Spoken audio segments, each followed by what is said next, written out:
창세기 24장 63절 말씀. 이삭이 저물 때에 들에 나가 묵상하다가 눈을 들어보매 낙타들이 오는지라. 아브라함은 그의 종에게 가나안 땅에서 이삭을 위해 아내를 찾지 말고 꼭 메소포타미아 지역, 곧 하란, 아브라함이 살던 그곳에서 이삭의 아내를 구해달라고 간절히 부탁을 합니다. 가나안 땅 사람들과 혼합되지 않기 위해서죠. 그래서 아브라함의 종은 메소포타미아 지역에 가서 이제 기도합니다. 하나님, 내가 어떻게 이삭을 위해, 나의 도련님을 위해 아내를 구할 수 있을까요? 라고 했는데 정말 그가 하나님께 기도한 대로, 하나님 이렇게 하면은 내가 그 사람인 줄 알겠습니다 라고 기도한 대로 하나님께서 리브가에게 인도하셨습니다. 그리고 그 종은 자초지정을 설명하고 이렇고 저렇고 해서 리브가는 그 종과 함께 아브라함과 이삭의 곁으로 돌아오게 되었습니다.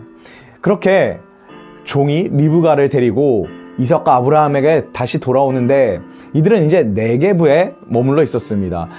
하지만 이 당시는 아브라함과 이삭의 마음이 굉장히 무거웠을 때입니다. 그들의 어머니이며 아내 사라가 세상을 떠났기 때문에 마음이 굉장히 무거워 있을 때였습니다. 그런데 이때 리브가가 이삭을 만났을 때 해가 지며 노을이 너무나 아름다웠을 그 시점에 이삭이 무엇을 하고 있었습니까? 들에 나가 묵상을 하고 있었습니다. 이삭은 어머니를 잃어 마음이 굉장히 무거웠음에도 불구하고 묵상하는 것을 잊지 않았던 사람이었습니다. 여러분, 창세기엔 족장들이 있습니다. 뒤로 멀리 가면은 아담이라든지 노아라든지 계속 족장들이 대대로 이어옵니다. 우리가 여태까지 이야기 나눈 아브라함도 족장이었고요. 그 뒤를 이은 이삭도 그렇고요. 또 야곱도 그렇고 요셉도 그렇고 다 족장이잖아요.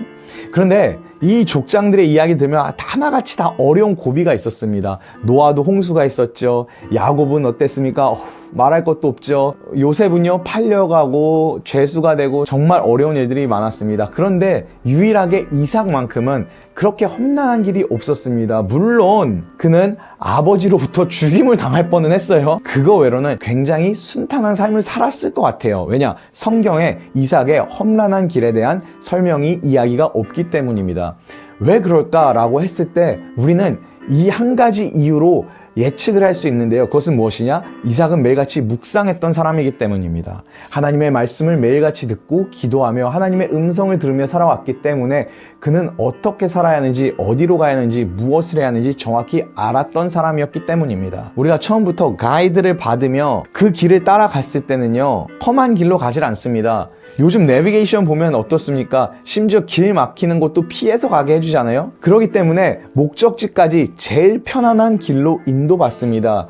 그러나 내비게이션을 처음부터 틀지 않고요, 안내를 받지 않고 가이드를 받지 않고 내 마음대로 막 가다가 길이 막히거나 문제가 생기거나 험난한 길을 만났을 때 그때 가이드를 듣고 그때 내비게이션을 켜고 그때부터 안내를 들었을 땐 물론 가야 하는 그 도착지까지 가긴 하겠지만 험난한 길을 피할 수는 없는 것입니다.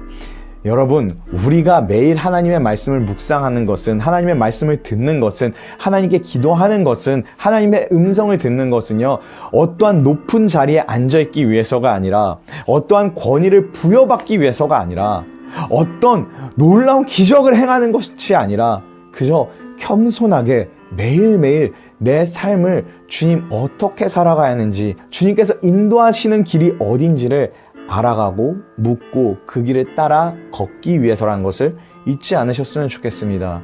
그러기 위해선 매묵, 매일 묵상, 이 어묵, 어쩌다 목사와 함께 매일 말씀을 들으며 묵상하며 하나님의 인도하심을 따를 수 있는 저와 여러분이 되었으면 좋겠습니다.